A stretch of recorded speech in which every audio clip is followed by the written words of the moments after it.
बिस्मिल्लाहिर्रहमानिर्रहीम।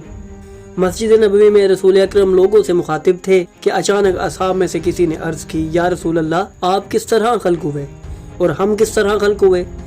ये वो सवाल था कि जिसका जवाब सुनकर इंसान हक्का बक्का रह जाता है। ऐसा जवाब जो अपने अंदर बहुत से राज समोए हुए था। ऐसा जवाब सिर्फ वही बयान कर सकता है जो इस कायनात की तख्लीक के वक्त मौजूद था। क्या आप सब भी इस अजीम सवाल का जवाब जानना चाहते हैं? नीज़ ये भी कि रसूल अकरम की तख्लीक के मराहिल क्या थे, इनको किन हिजाबात से गुजार कर इस आलम में ज़ाहिर किया गया? तो अगर आप ये सब जानना चाहते हैं तो जुड़े रहिए हमारे साथ इस वीडियो में। नाज़रीन, इस कायनात में जो कुछ मौजूद है वो सिर्फ एक ज़ात की मोहब्बत में खल्क किया गया है। वो ज़ात के जिसके मुतल्लिक़ खुद अल्लाह रब्बुल इज़्ज़त ने इरशाद फरमाया कि अगर आप ना होते तो मैं ना ही आसमानों को खल्क करता और ना ही ज़मीनों को।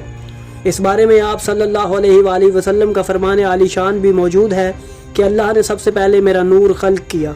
नाज़रीन, एक दूसरे मुकाम पर जब रसूल अकरम सल्लल्लाहु अलैहि वसल्लम से दरियाफ्त किया गया कि वो कौन सी शय थी जो सबसे पहले वजूद में आई, तो उसके जवाब में उन्होंने फरमाया, अव्वलु मा खलक़ल्लाहुल अक़्ल, कि सबसे पहले अल्लाह ने अक़ल को खल्क किया। ये फरमाने के अगले ही लम्हे इन्होंने फरमाया, व अनल अक़्ल, कि मैं ही वो अक़ल हूँ जिसे अल्लाह रब्बुल इज़्ज़त ने सबसे पहले खल्क फरमाया। नाज़रीन, हमारे नबी सल्लल्लाहु अलैहि वसल्लम वो वाहिद हस्ती हैं जो तमाम जहानों के लिए रहमत बनाकर भेजे गए। हम आपको बताते चलें कि रसूल अकरम के नूर को आलमीन पर ज़ाहिर करने से पहले 12 हिजाबात से गुजारा गया, जिनमें से हर हिजाब में इन्होंने हज़ारों साल सजदा किया, फिर जाकर इनको इस आलम में ज़ाहिर किया गया। जब इस दुनिया में रसूल अकरम से सहाबा ने दरियाफ्त किया कि या रसूल अल्लाह, आप कैसे खल्क हुए और हम कैसे खल्क हुए, तो उस पर रसूल अकरम सल्लल्लाहु अलैहि वसल्लम ने फरमाया कि सुन लो, तुम सब मट्टी से हो और मट्टी पानी से है, पानी बाहर से है और बाहर जुल्मात से, जुल्मात नूर से है और नूर आयात से है, आयात किताब से है और किताब वही से है, और वही अमर से है और अमर मशीयत से है। उसके बाद आपने बुलंद आवाज़ में फरमाया, व अना मशीयतुल्लाह, और मैं ही अल्लाह की मशीयत हूँ। व खलक़तुल मशीयतु बिनफ़्सिहा, कि अल्लाह ने मशीयत को अपने नफ्स से खल्क किया। नाज़रीन, यही फ़र्क है हमारी खिलकत में कि हमारा वजूद एक मखलूक है और ख़ुद हम जिससे बने हैं यानी मट्टी, वो भी मखलूक है।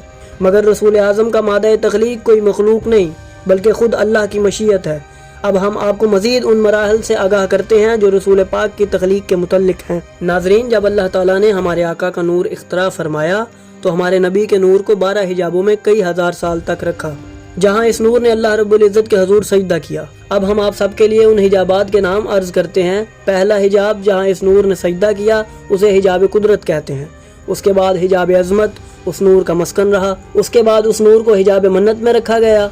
उसके बाद उस नूर दरख्शंदा को हिजाब रहमत में जगह दी गई। फिर उसके बाद हिजाब सआदत और फिर हिजाब करामत और फिर हिजाब मंजिलत की बारी आई, जिसके बाद अल्लाह ताला ने अपने हबीब के नूर को हिजाब हिदायत की जीनत बनाया। अगला हिजाब हिजाब नबूवत था, उसके बाद हिजाब रिफ़त और हिजाब मशीयत, और फिर आखिर में उस नूर अनवर को हिजाब शफाअत की जीनत बनाया गया। इन 12 हिजाबों के बाद उस मुकद्दस नूर को दुनिया पर ज़ाहिर किया गया। नाज़रीन, इस तख्लीक में इतने राज पोशीदा हैं कि वो इंसान की अकल से मावरा हैं, क्योंकि ये वही हस्ती हैं जिनके बारे में किसी शायर ने क्या खूब कहा है, बादज़ खुदा बुजुर्ग तुई किस्सा मुख्तसर। हम आइंदा आने वाली वीडियोज़ में आपको सीरत नबवी के उन पहलुओं से रोशनास करवाएंगे जिनसे अक्सर आवाम आगाह नहीं होती। इन सभी बातों को जानने के लिए ज़रूरी है कि आप हमारे चैनल को सब्सक्राइब करें और बेल आइकन को भी दबा दें, ताकि आपको हमारी आने वाली मज़ीद वीडियोज़ मिलती रहें और आप इल्म से मुस्तफ़ीद होते रहें।